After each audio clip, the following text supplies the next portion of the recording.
বিসমিল্লাহির রহমানির রহিম। আসসালামু আলাইকুম।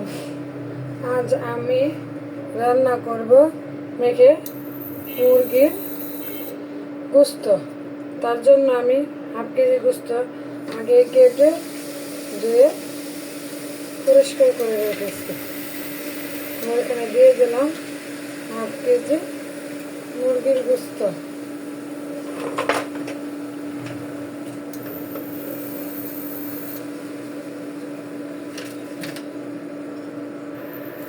তার মধ্যে আমি দিয়ে দেব স্বাদ মতো লবণ, দিয়ে দেব মরিচের গুঁড়ো 1 স্পুন, দিয়ে দেব হলুদ গুঁড়ো 1/2 স্পুন। এখন দিয়ে দিব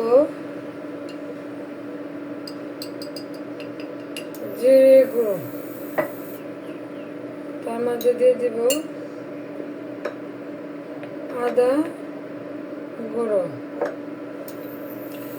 এবং 2টো তেজপাতা, 2টো এলাচ, 2টো লবঙ্গ এবং 4টা দারচিনি।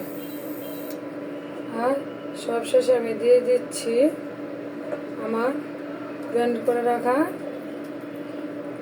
1 কাপ রসুন কুচি, 1 কাপ পেঁয়াজ কুচি। এখন দিয়ে দেব আমি সাদা তেল 1/2 কাপ। এখন আমি এগুলোকে ভালোভাবে মেখে নেব।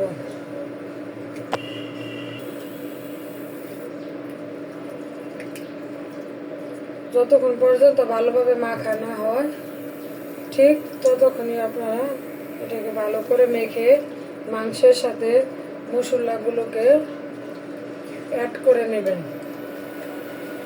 যত ভালো মাখা হবে রান্নার টেস্টটা তত ভালো হবে। কিন্তু সবাই বলতে পারেন যে মুরগি না ভেজে এরকমভাবে রান্না করে কখনো কেউ, কিন্তু আপনারা একবার ওইরকমভাবে রান্না করে খেয়ে দেখেন, মুরগির আর ভাজার কোনো প্রয়োজন পড়বে না। কিন্তু স্বাদ এবং টেস্ট দুটোই মুখে লেগে থাকবে, যে একবার রান্না করলে বারবার রান্না করতে ইচ্ছা করবে। মানুষে বলে না যে চেহারা সুন্দর হইলে সব কিছু সুন্দর হয় না, কিন্তু মনটা সুন্দর হইতে হয়। শুধু খালি ভাজলেই হবে না, যদি তরকারিটা টেস্ট এবং খেতে ভালো না হয়। আর আপনারা এটা খেলেই বুঝবেন যে তরকারিটা কত টেস্ট এবং সুস্বাদু হয়। এখন আমি ওইটাকে ঢাকনা দিয়ে ঢেকে দিব 5 মিনিটের জন্য। 5 মিনিট পরে ঢাকনাটা উঠিয়ে আবার নেড়ে চেড়ে নেব। দেখে বোঝা যাচ্ছে যে তরকারিটা টেস্ট হবে নাকি হবে না। ঠিক আছে, আপনারা ইচ্ছা করলে ওইরকমভাবে করতে পারেন। 5 মিনিট পরে দেখা যাচ্ছে মাংসটা প্রায় সিদ্ধ হয়ে এসেছে, ঝোলটাও গাঢ় হয়ে এসেছে। আর ওরকমভাবে রান্না করার জন্য কষানোতে বা এমনিতে কোনো ঝোল দিতে হয় না বা পানি ইউজ করতে হয় না, এমনিতে অনেকগুলো পানি উঠবে। আর তরকারিটা দেখে বোঝা যাচ্ছে যে অনেকটাই টেস্ট এবং সুস্বাদু হয়েছে। এটা খেতে অনেক স্বাদ। আবারও আমি 5 মিনিট করে ঘুরে এসেছিলাম। এখন তরকারিটা প্রায় হয়ে এসেছে। আর কতটা লাবণীয় এবং সুস্বাদু টেস্ট, এটা গরম ভাত দিয়ে খেলে আপনারা বুঝতে পারবেন। আমার তরকারি হয়ে যাবে। দেখেন তরকারিটা কীরকম হয়েছে, ওরকমভাবে ঝোলটা গাঢ় হয়ে আসবে, তরকারিটা সুস্বাদু হবে, মশলাগুলো তেল থেকে হালকা হালকা ছেড়ে দিবে। এ পর্যায়ে মনে করবেন যে আপনি আপনার তরকারিটা সুস্বাদু এবং টেস্টিভাবে রান্না করেছেন। আর এটা খেতে অনেকটাই ভালো এবং সুস্বাদু লাগে। আজ এখানে বিদায় নিলাম। আসসালামু আলাইকুম।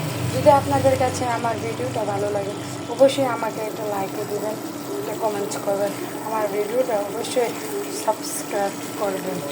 ওকে, আল্লাহ হাফেজ, আসসালামু আলাইকুম।